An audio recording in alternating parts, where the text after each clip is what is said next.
Commercial portion of the program. I am the director of the Texas State Historical Association. That means that I am in charge of the oldest academic press in the state of Texas. We have been around since 1916. I've counted up. We have about 230 titles. I wouldn't say they're in print, but we have published about 230 books in different formats and guises. We have the oldest continuously published academic journal in the United States. That means we're the oldest academic press in Texas, but we have the oldest continuously published journal in the whole country. Its name is the Southwestern Historical Quarterly. Now, notice the word continuously published, because some of you, possibly transplanted Yankees, are thinking, well, they have older journals in Massachusetts and Connecticut and Pennsylvania. Yes, they do, but they've missed a few issues. In 128 years, we've never missed an issue. And I'm trying to make damn sure it doesn't happen on my watch. No pressure. We also produce the Touchstone, which is a historical journal that college students read and contribute to. We produce Junior Historian, which is a journal that high school students read and contribute to. So we have Touchstone, we have Junior Historian, we produce the Writing Line, we produce books, we produce the Southwestern Historical Quarterly, and I am a staff of 2. And I just got told today we have more tasks for you, and I did not react in a very friendly manner. I was very tacky. We also, since 2010, published the Texas Almanac. Now that's been published not continuously since 1857. So if you see a big fat Texas Almanac at your local Buc-ee's or Cavender's or Walmart, we're stretching out our marketing program, can you tell? That's thanks to the Texas State Historical Association. And I'll wrap up by inviting all of you to our annual meeting. It will be February 26th through March 1 this year in Houston, Texas. If you come down, you'll see probably about 37 or 38 historical sessions. There'll be a silent auction, there'll be a regular auction, there'll be a gala, there'll be all kinds of stuff to entertain you. And if you're thinking, how on earth will I ever hold all this in my head? You don't have to. We have a website. Of course we do. That is the name of the game. So stop me, email me, whatever you may have questions, I would welcome them. And that's the conclusion of my commercial for this program. Very proud. No, it's not. I forgot to mention, the Fort Worth Westerners is also another venerable organization that I work a lot with, and I'll be giving a talk for them in May. And these you can enjoy in the comfort of your own home, because they're mostly Zoom presentations these days. I have a little deck of cards up here. Phil, the grand poobah of the Westerners of Fort Worth, is back there smiling. In case you want more information about them, such as the website, etc., I have some cards up here for them. So I think I got everybody and everything. If I have forgotten something, I'm sure it'll come up later. Make sure this is working perfect. To set some context for what we're doing, spending time talking about this guy, you may have noticed that there's a great zeal right now to pull down statues, particularly those who have the wrong content, we think, or send the wrong message, we think. And that is not what I started to do with this book. I started this book before everybody started running around and knocking over statues. However, this fellow we're going to talk about tonight is #1 in the country in statue removals. He's had more statues removed than anyone else. And some of them may surprise you. His George Washington in Portland, Oregon, for example, was removed. He's got a history of this, though. Don't feel too sorry for him. His first statue was removed in 1901. So that was the first time somebody showed up in New York Central Park and said, we cannot have a Confederate statue. And it's still in storage somewhere, God knows where. Mexico. Mexicans removed one of his statues in 1914 because they were mad at us for occupying Veracruz. A completely different story. It's back up, by the way. They don't know it is. If you go to Wikipedia, it'll tell you how this was sent down as a gift from the United States in a completely wrong year for a completely wrong reason. But welcome to Wikipedia. All of that comes around to this book. So this book has become not only just an opportunity to set the record straight, but to point out that statues were often raised for ideas and reasons that we don't talk about much anymore. But one of my main reasons for pushing to save some of them, not all of them, is because they have artistic value. They are fine pieces of art put together by very talented artists. This gentleman we're going to talk about tonight, Pompeo Luigi Coppini, has a catalog that I've so far numbered well over 230 items. 76 of those are public statues. He has works in 12 different states and 3 different countries.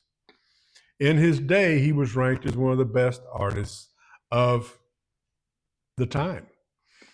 And yet we've totally forgotten him now and have started yanking his stuff down. And we'll talk about that as we go.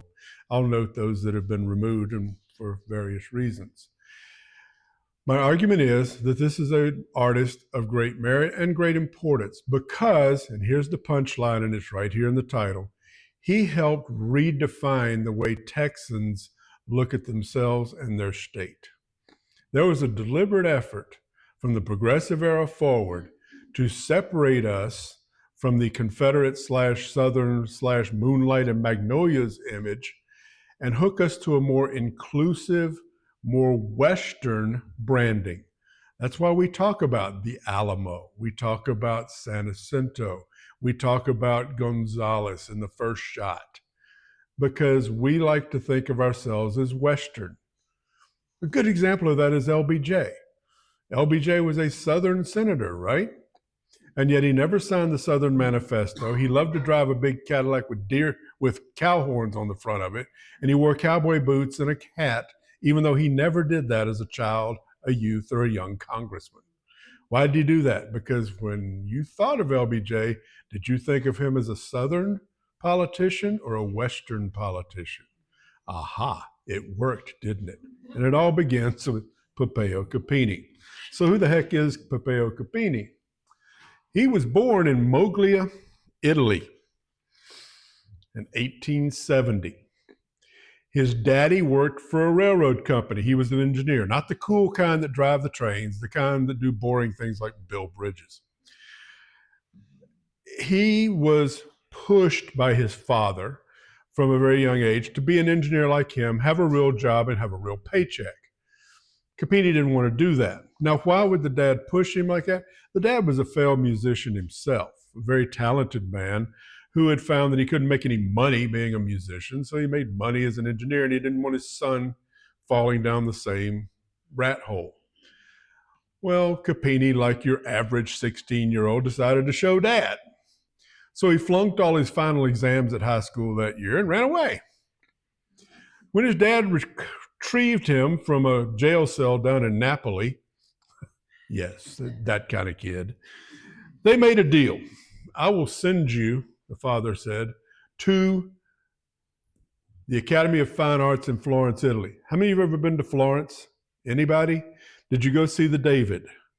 You were standing in the academy that Pompeo Coppini studied in. I will send you there and you will flunk out, and then you'll come back and you'll finish up your engineering studies like I told you to. That is not what happened. Coppini landed there, and he had already missed the first year of instruction because he was 16 years old. It's a 4-year program, so he finished the whole program in 3 years and won the top medal all 3 years. Guess he showed dad, didn't he? His great mentor there, and this is important, was a guy named Augusto Rivalta.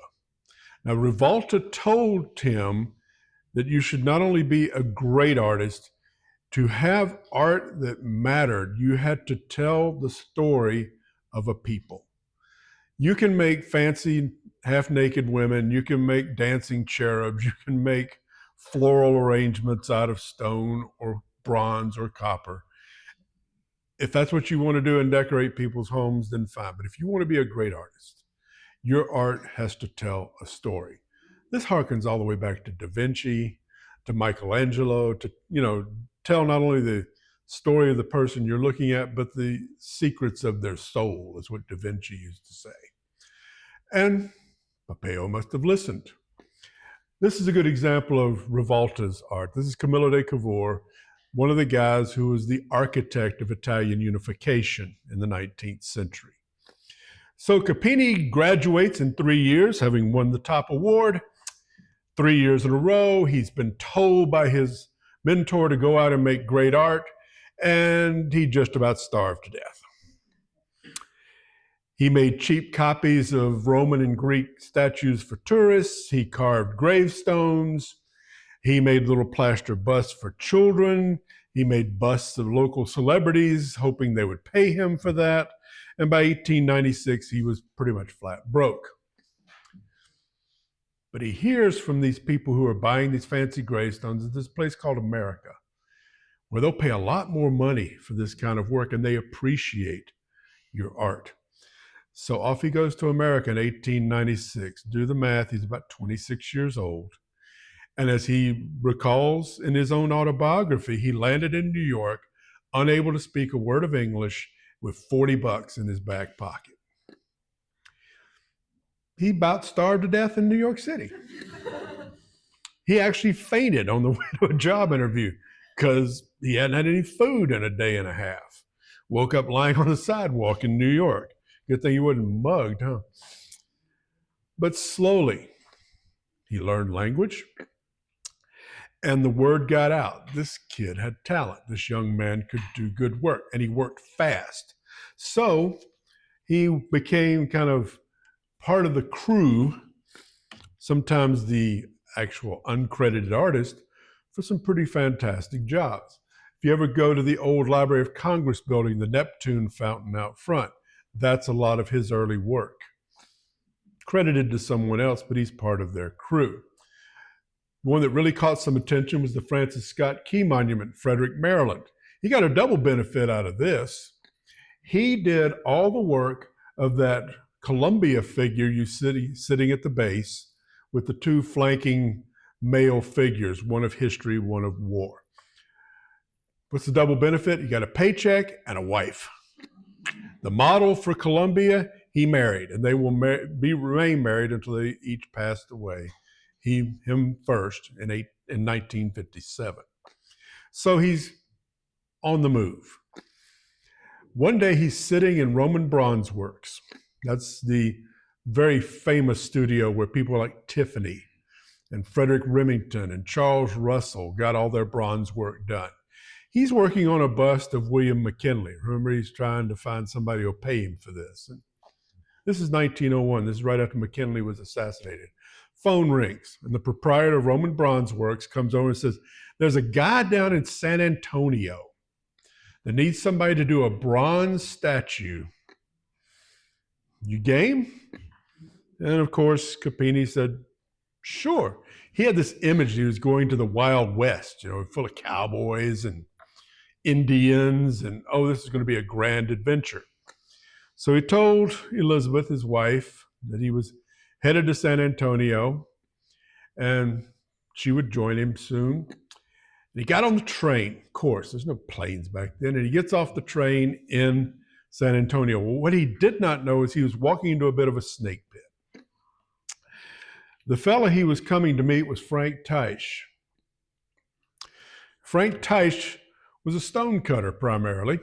There's a lot of his work around Texas. And if I didn't like him, I might actually be persuaded to do a book on him sometime, but he's so unpleasant. And Frank had gotten this big contract to do, you've probably seen it, the Confederate monument at the Texas Capitol. And he and an assistant had kind of bungled their way through a bronze Jeff Davis. And it had taken so long, and the committee was kind of unhappy with it, that they scrapped his plans to put stone statues of each of the 4 branches of the Confederate Army around this bronze Jeff Davis, and had ordered him to find a bronze worker. And that's why the phone call to Roman Bronze Works. That's the situation Coppini is walking into. Teisch is angry, the committee's not happy with him, and he's being brought in. So Teisch told him what he wanted. Coppini said, okay, I want a contract, he'd learned this already, for 5 months' pay. It'll take me 5 months to do this. Tice thought, well, that's a pretty cheap price per hour. Done. Sign the contract. Tice will refuse to pay this contract. There'll be a lawsuit because Coppini will finish the model for his first statue in 3 weeks. Made Tice so angry. How could he? So he thought, well, it's got to stink. It's got to be horrible. So he brings in the committee. Plus, this was a model, to Frank Tice's amazement. Coppini, in obedience to the committee, had created a model of a replacement statue for Jeff Davis to replace Tice's work. They brought in several members of Davis's old staff who are still alive, like Francis Richard Lubbock. Other people who had known David brought in the committee. They loved it. In fact, one of them started crying. He said, look at my old boss. Oh, great. Tice was furious. Coppini was hired, and he got 5 months' pay for what actually took him about 6 weeks to do. That's why Tice wouldn't pay him. You cheated me. No, you thought you had a deal. So what we've learned from this tale is Coppini works fast, he listens to his mentors, and he does good work. In fact, they were so happy with Jeff Davis' statue that all 5 of these statues were made by Coppini in about 11 months. And under Tice's order, not a single one of them has Coppini's name on them. It's the last time you will find a Coppini statue without his name on it, right? You think this will attract some attention? Absolutely. He becomes, Coppini does, the darling of many heritage organizations, particularly the UDC, United Daughters of the Confederacy, United Confederate Veterans, the UNIT veterans organizations like Hood's Texas Brigade, we'll see, and he became their darling. They all wanted the best. And while he charged $5,000 to $10,000 for each of these statues you'll see, he would have been paid probably 4 or 5 times that if he'd been working in Chicago or New York or Los Angeles. He's very well aware of that. That'll make him unhappy later. So we go down a list of a lot of the ones that he did in this period of time. There's about a dozen all told. And it's kind of funny. I told you how many statues did he do? Over 230 pieces. If you talk to most of the academic world and the art world today, they'll say, oh, he's that Confederate statue maker. 12 out of 230. Interesting. This is the next one. The people called him up from Paris, Texas, said, we want one. And they said, what are you going to do? A hallmark of Coppini. He didn't like doing the famous Confederates, the leaders. He wanted to commemorate the rank and file soldier, which is funny because that's what the UDC and the UCV and all of them wanted to do too. Everybody knew Jeff Davis, but who did the fighting? Who did the dying? Who did the hard work? It was the ordinary soldier. Good example is this one. Notice also that it's not what Coppini called a robot statue. Those stiff ones in concrete and stone that you see all over the place that you bought from 2 different places. There was a Marietta, Georgia shop and a St. Louis, Missouri shop. He was very disparaging of them. He wanted them in natural poses. We're going to see several examples. So first was Paris, Texas, 1903. The UDC paid $5,000 for this. It's still there. Paris, Texas Rangers wanted something really special. There was nothing more awesome for a sculptor of this period of time to do than an equestrian statue. That is just the penultimate. This is 2 statues in one. Now think about what you have to do to put one of these together the classic way, the way Coppini was trained. The first thing you do is build a skeleton. PVC plastic pipe, wire, 2x4s, chicken wire, whatever. You created the form, and then you coated that with plaster, and then you turned that plaster into an image. By the way, naked. Then you dressed it. You wanted the veins in the arm. You wanted the fingernails on there. You wanted the, if he has bags under his eyes, the statue had to have bags under his eyes. And then you put it all together. In this case, you had to do that twice. Picture Coppini in July of 1907 up in the belly of this thing as a chicken wire and plaster sculpture, pouring 5-gallon buckets of hot molten plaster in there to reinforce it while his dad hands up the buckets because he just happened to be visiting from Italy. After finishing this, Coppini went to the hospital for 3 weeks. That's what an artist does, right? Whatever it takes to put it together. Did he catch it? Terry's Texas Ranger guys thought he did a wonderful job. And by the way, they got this for $10,000. This will lead to a couple of more contracts, the John Hunt Morgan statue in Lexington, Kentucky being the most famous. Well, Hood's Texas Brigade wasn't going to be outdone. They wanted one from the cool guy too, especially since their committee included a guy named George W. Littlefield. He was on the Terry's Texas Rangers committee. He's a famous rich banker from Texas. You ever been to the Driscoll Hotel? That's one of his pet projects. Just one of many. So when they said, hey, we need a guy who can work fast and do a good job, Littlefield said, I know a fella. So they call up Coppini. He gives them a quote. But the chair of the committee didn't like Coppini, so they hired another Italian sculptor who then stiffed him. And then they hired a company out of Chicago who produced a statue that when it showed up on the railroad flat car, they refused to accept it. One leg was shorter than the other. The rifle was bent. He looked kind of retarded. You know, that's the words they use. So they go back. They're running out of time, right? They're sitting in the meeting. And once again, they say, well, who can we get? And Littlefield says, excuse me, Coppini's still down there. Well, Coppini was now persona non grata to the committee because he wrote him a letter when they turned him down the first time saying, y'all are idiots. And you're going to mess around with all these lesser talents, but you're going to come back to me. And now they had to go back. So they send Littlefield because they weren't going to do it themselves. Littlefield comes down and says, look, Pompeo, we did a good job on the Terry's Texas Ranger statue. How much do you want to finish this out? And Coppini said, look, I'm not going to mess with it. I'll do it for the same price I already said. And so he finished this, the statue on top of that base, in 9 months.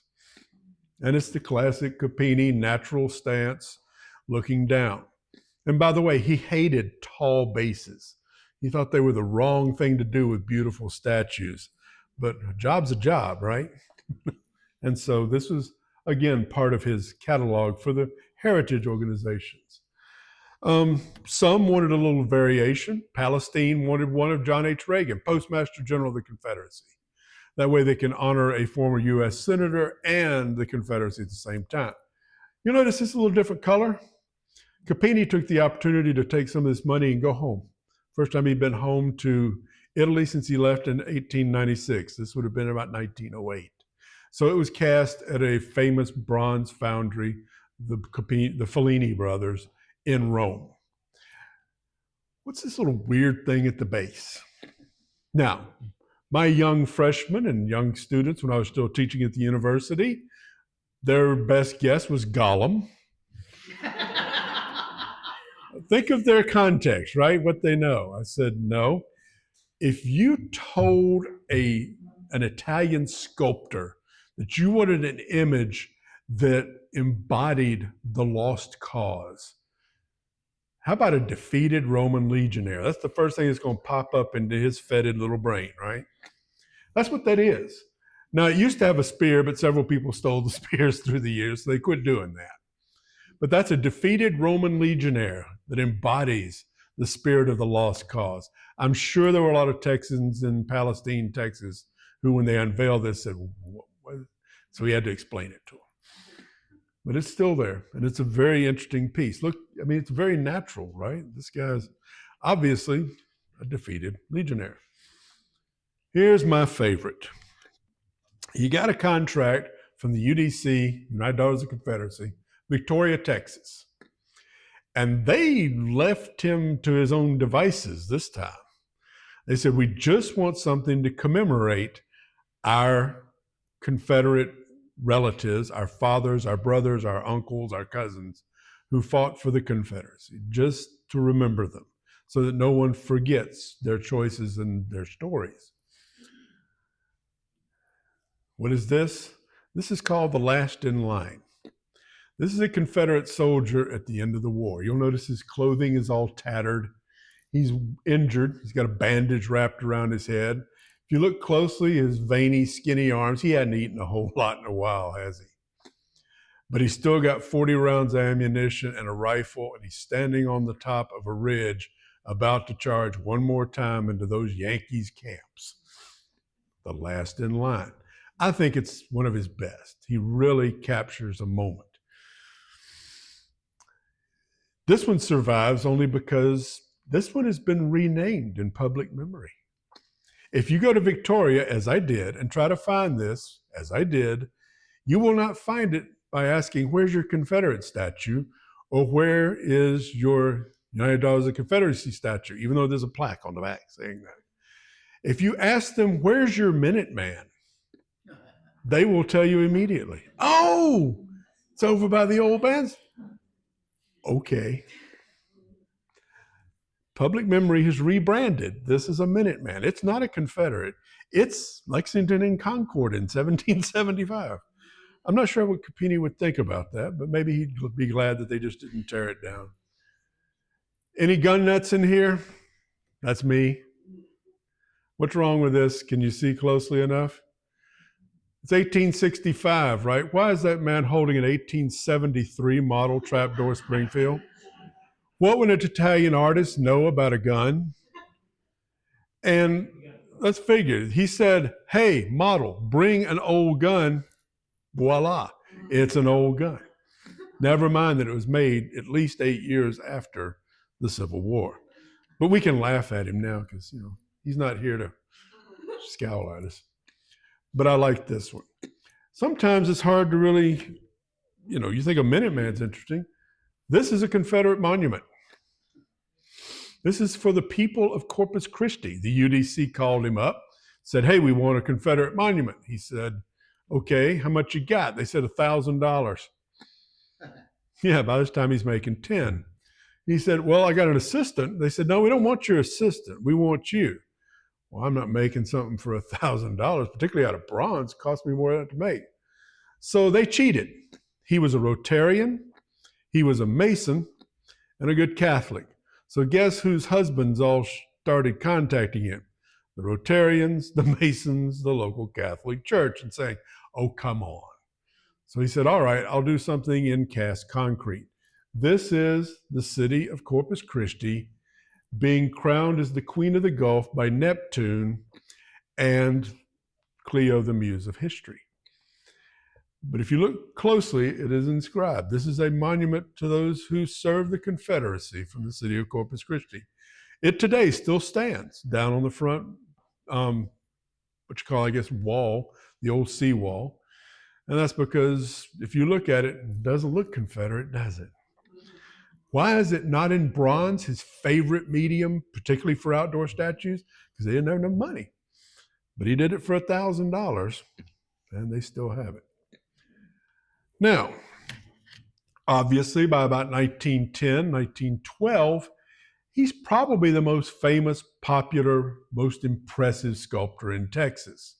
These things are going up all over the place.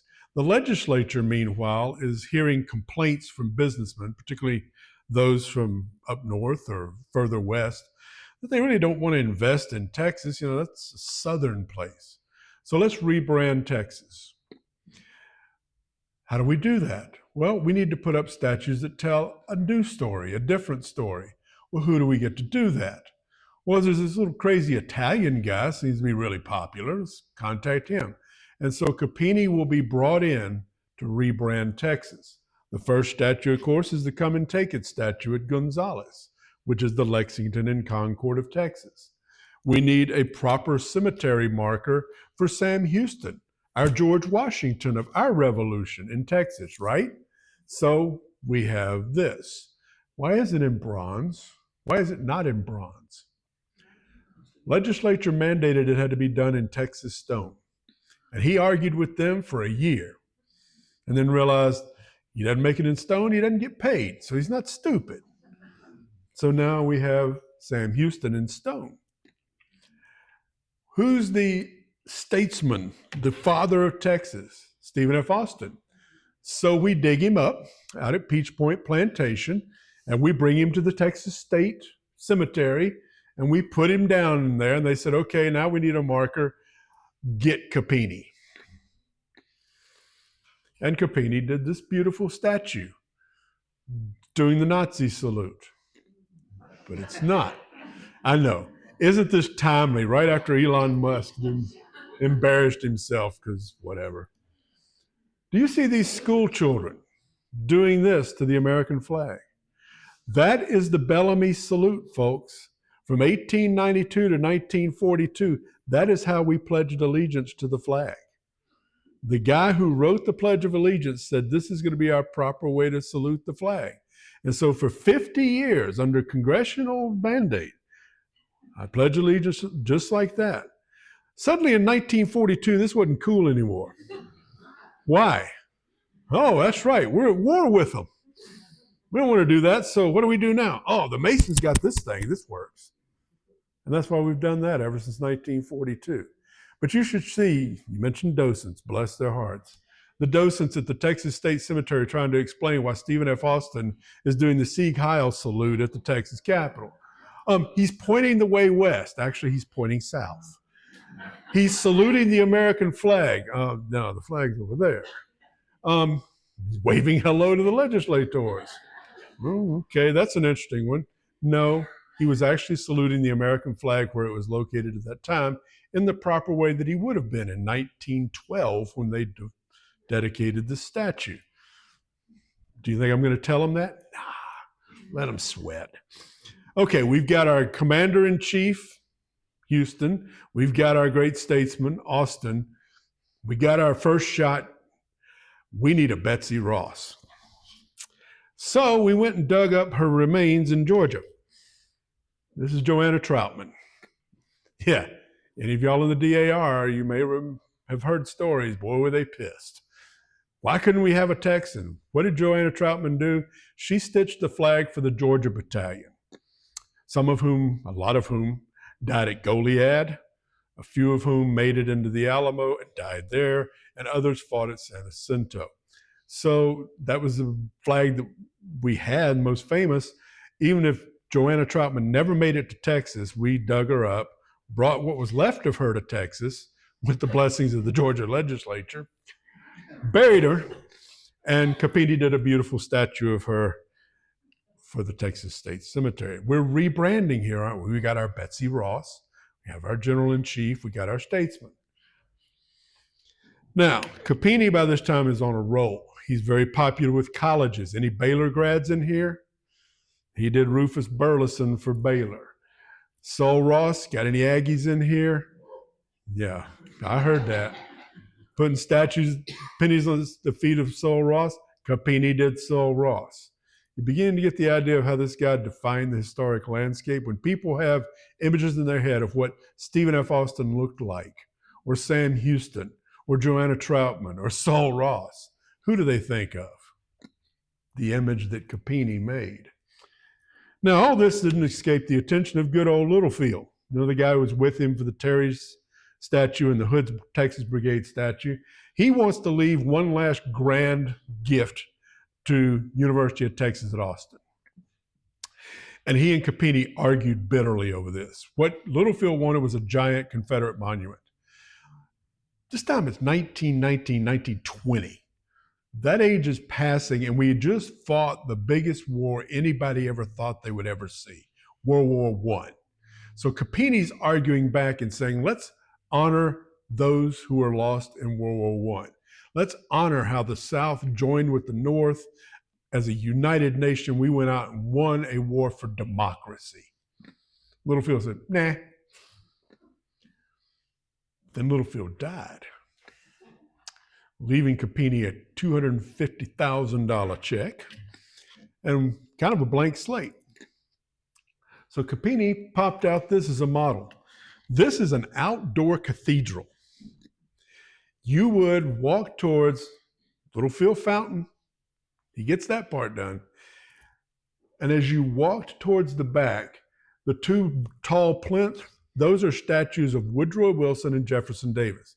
Woodrow Wilson, the first Southern president of the reunited United States, and Jefferson, the embodiment of the divided United States. As you walked up, you first walked by Robert E. Lee and Albert Sidney Johnston, leaders of the insurgent, the Confederate States of America.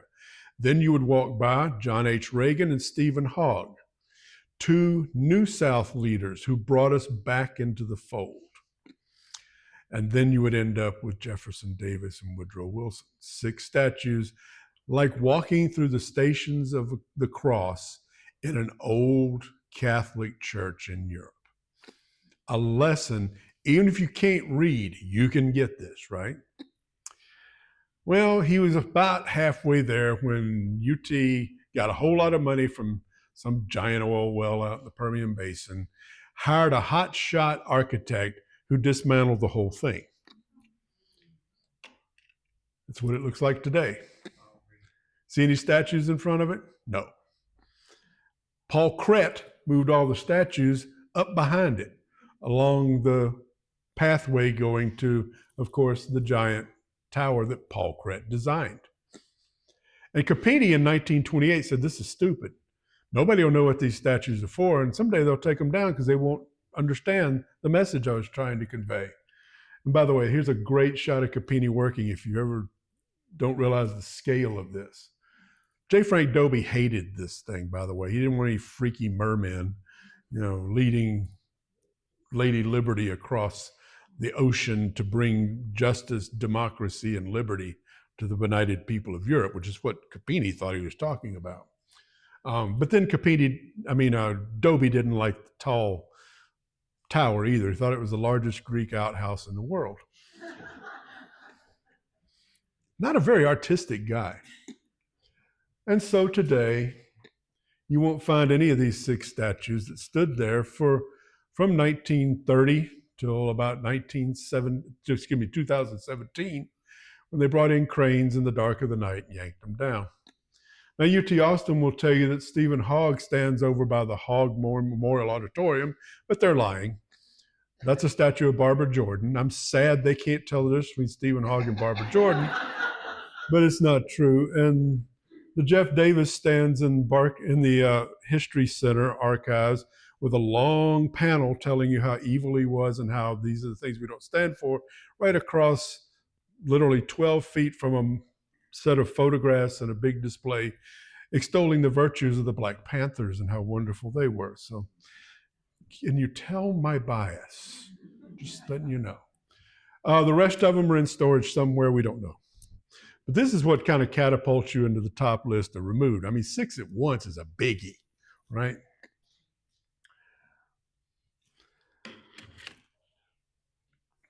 Back to rebranding Texas. There's a lull for a while. We get involved in things like World War I, huge agricultural depression in the 20s, all kinds of things that would distract you. But the centennial of Texas is approaching. And it's a beautiful, perfect time to rebrand Texas again. So Coppini starts small. He's actually hired by the Scottish Rite Temple in San Antonio to do these beautiful allegorical doors, the only set that exists still today in America. One panel on one side is the American Revolution and all the heroes of it. The other panel on the left-hand side is Sam Houston, Stephen F. Austin, and all the heroes of the Texas Revolution, just in case you didn't get the connection. We're going to hammer it home to you. By the way, go see these soon because this building is in some danger. Okay, they always put out commemorative $50 back then. Had a contest for Texas. Coppini won. This is the design. That's Victory next to the Alamo, images of Stephen F. Austin on the right, Sam Houston on the left. You flip it over, the Texas star behind the American eagle. That was always the theme of Coppini. He saw the story of Texas as part of the larger story of the United States. And so the eagle over the star. Director of the Mint, said, "This is our winner." The chief engraver said, "Oh, hell no. This is the most cluttered. I don't even know I can make a die that bad." So he was ordered to do it anyway. He did, and this became the #1 seller of all time. So it's very popular. And if any of y'all have some in good condition, I'd love to talk about them. They're expensive because they're so popular still. So Coppini did that. Then 17 grants were given out from the federal government in Texas to do different statues. Coppini spent his to do a statue of any Baylor people in here. That's R.E.B. Baylor at Baylor University. They've already removed Burleson, and they're talking about removing this one. Then his penultimate contract. How many of you have ever been to Fair Park and been in the Hall of State? Those 6 statues in front of it, all of those were by Coppini. Those are the leaders of the Texas Revolution as he interpreted them. Now, the local Italians were a little miffed that nobody was talking to them.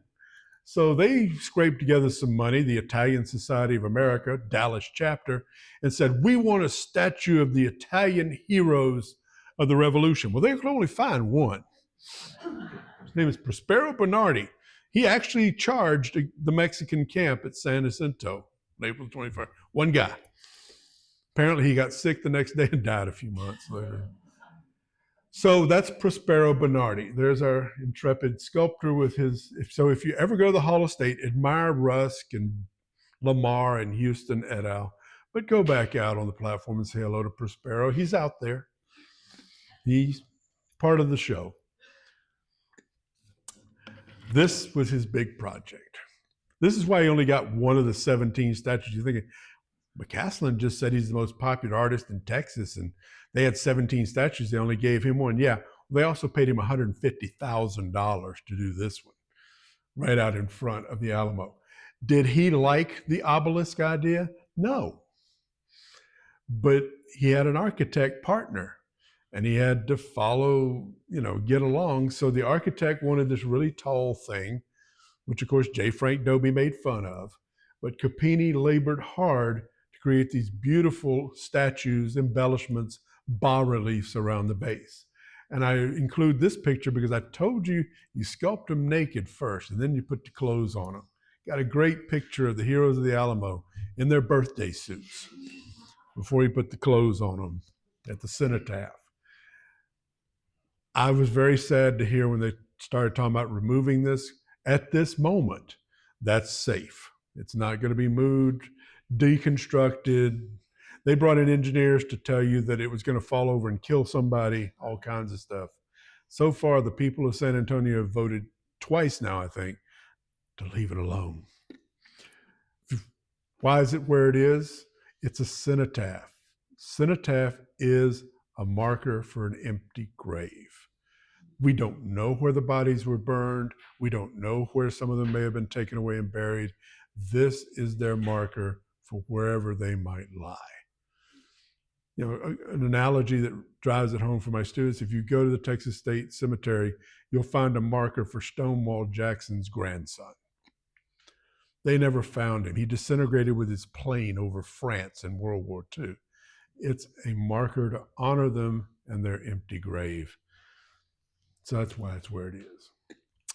There are things that Coppini did for love. You can tell he's really punching home that idea of doing history stories through statues, right? Galveston flood. It's one of his first projects he ever did. Beautiful. He made it. It's a tearjerker. You got a 10-year-old girl there clinging to her mother's skirts while her mother wades up out of the surf of the 1900 storm with her dead baby in her arms. And if you're looking closely, you'll see, I'll be back, that's her drowning husband's arm. Having told you this, you will understand then when I tell you that when Coppini presented this 9-foot-tall model to the city council of Galveston, they said, ain't no way we're putting that out on the beach. People come here to have a good time, not to be totally bummed out. Now, he took it to the World's Fair in 1907 in St. Louis and won a prize, but nobody ever put it up. And when he gave this and many other pieces to UT Austin in the 19 teens, they lost all of them. But that's okay. He gave about 40 other pieces to Baylor in 1941, and they've lost all but two of them. So such is the nature of being an artist. Your art doesn't last forever, I suppose.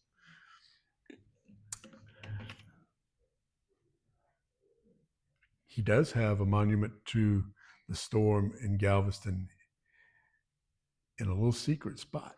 If you go out to the old Jewish cemetery out near the Baymont Hotel, where Jan and I often stay, the Woodmen of the World decided to put up a monument to all the Woodmen of the World members who died at Galveston. That's a life insurance fraternal organization. And so he put up a statue of Joseph C. Root, who was one of their great founders. And it stands there to this day. In fact, the Woodmen were so happy with it, they put a duplicate of it and paid him for it in Memphis, Tennessee, and then had him do a statue of Alfred Falkenberg out in Denver. So see, he is popular. He did do good work. Then there's Charlie. Again, labors of love. He got a phone call one day from a guy named Noyes, farmer out in the middle of nowhere near Ballinger, Texas.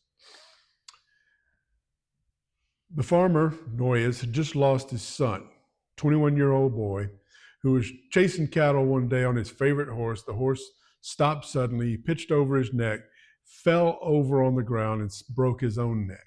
Charlie, at the age of 21, was dead, farmer's only son. So the farmer said, I want a monument to Charlie, and I want the best sculptor in Texas to do it. So he calls Coppini, and Coppini said, you know, I completely underestimated that old man. He said, I walk in there, he's wearing overalls, and he's talking to me about Charlie and showing me pictures of him. So I felt sorry for him. And he said, how much? And I told him about $7,000. And he pulls a wad of bills out of his pocket and paid me right there. I probably could have gotten twice that for it. So Coppini works for over a year on this, trying to get it just so. And during that year, the farmer decided he could no longer stand to live on that farm without his son and moved away to Florida. So when Coppini was ready to put the statue up and dedicate it, the farmer had donated it to the city of Ballinger, Texas. So if you go to the courthouse in Ballinger, you'll see Charlie with his favorite horse standing in front of the courthouse, because that's where Dad, the father, wanted him to be. Charlie had gone to school in Ballinger, and he thought that was a proper place to leave him. So see, sometimes Coppini does things because he's just a nice guy. He does get paid, but he could have charged him more. By the 1940s, by the time the cenotaph is put up, Coppini is 70 years old. Time to start slowing down. I mean, these statues weigh somewhere between 5 and 25 tons apiece. The bases, which are usually solid blue or red or pink Texas limestone, weigh around 40 to 50,000 pounds. It's not a young man, it's not an older man's game. So he becomes a teacher, which he had dabbled in, and he and his favorite assistant, Waldine Taw, will become professors at Trinity University, which had just moved to San Antonio at that time. And he established a studio, which still operates today. And in the front niches used to be, and they're still there, that's a bust of Waldine Taw that he made of her, and that's her bust of him. Now, Taw's story is very interesting. She was 18 years old when she asked him to be her teacher. He said no. She said, oh, pretty please. And the people of Brady supported paying her tuition. And so she came to him, and allegedly he told her, if you want to be an artist, you have to devote your life to your art. And so she never married. And while they battled some, they stayed together for the rest of their lives. And she became kind of his foster daughter because he and Elizabeth never had children. He actually asked her father if he could adopt her. Of course, her father said, hell no. It's my child, you weird Italian. But they were very close. And after Coppini died in 1957, Waldine ran the academy until her death in 1986. Waldine became very famous in her own right. She learned very well at the feet of Coppini. This was one of hers, the Texas Ranger at Love Field, which has since been removed because people don't understand that's not who they think it is. But she also did Moses Austin in San Antonio, which stands down by the governor's palace. She did the Isaac Van Zandt statue out in Canton. She did MacArthur down at the Freedom Academy. She did a bunch of stuff. She had an honorary Doctor of Arts just like he did. As he fades, so does his art. He still did a lot of work for schools. Like, that's J. Frank Norris. Yes, the guy who shot one of his parishioners in his office. Hey, it's contract, right? George Storch, who helped fund the library at Trinity University. This beautiful one that he did with Waldine that's over in Brackenridge Park. I could go on and on and on, but you really don't want me to. The last public statue he did, which they are now discussing removing, was a George Washington at UT Austin campus. This would be his third. His first was in Mexico City. His second was in Portland, Oregon. The Mexico City one was pulled down in 1914, but Coppini had it repaired and put back up. The one in Portland, Oregon was pulled down. They poured red paint on it, urinated on it, set it on fire. So I don't think we'll be fixing that one anytime soon. And now we have UT Austin. It's one of only 3 statues of George Washington in the state right now. You can tell each time he was exploring Washington at a different point in his life. Washington the warrior, Washington the statesman, Washington the president. And that's what he tried to interpret each time. 1955, do the math. He was 85 years old when he put up this 9-foot-tall bronze George Washington that for the moment still graces UT Austin campus. Now, like all great men, he did not want to be forgotten. So, of course, he writes his own autobiography. If you want to read a very dense, very cranky explanation of why everybody else sucks and I'm a genius, this is your book. But you get an insight. He was driven. He also explains to you, many great artists died poor and people bought their stuff after they were dead. Not me. I'm going to follow the Picasso, Salvador Dali modern model. I'm going to have nice money and nice houses while I'm alive. And it's funny. It's what you get inside very easily what drives this man. He wanted to tell stories, but he also wanted to be respected for telling those stories. And there is no better evidence of that than his monument in the cemetery, Sunset Memorial Park in San Antonio. This thing is about what, Jana, 10 feet tall? It's big. And I was worried that we wouldn't be able to find it. No, you turn in the main gate, you're looking right down the road at it. The main flagpole with the American flag. Now, who made this monument for this great artist? He did, of course. Think he'd trust some other idiot to do it and do it wrong? So 4 years before he died, this was delivered from Italy. What you have here is Coppini, the great artist, being led forward by Father Time up towards heaven, while Elizabeth pleads for just a little more time. Overhead is the all-seeing eye of God, the muse of history, and the muse of art, all saying, "Well done, noble son." Yeah, he was not a modest man. But I would argue that, in fact, he had a lot to be proud of. He had done an impressive body of over 230 pieces, 76 public monuments, though some of them are now in storage or have been destroyed. He had work in 12 different states and 3 different countries, and perhaps even more important for Texas and Texans, he really did take the lead in rebranding us, didn't he? When you travel today, do people ask you about your Southern background if you tell them you're from Texas? No. They want to know, how many cattle you got? Do you own an oil well? How come you're not wearing boots? Where's your hat? Where's your belt buckle? We've done a good job of rebranding ourselves. And Coppini is a key part of that. And we come all the way back around to that's why I would argue that we shouldn't take his statues down. And I'm going to write a book, 5 out of 8 chapters done, to tell more about this guy and maybe at least get him on the bookshelves in your local library. I'll be happy to answer any questions.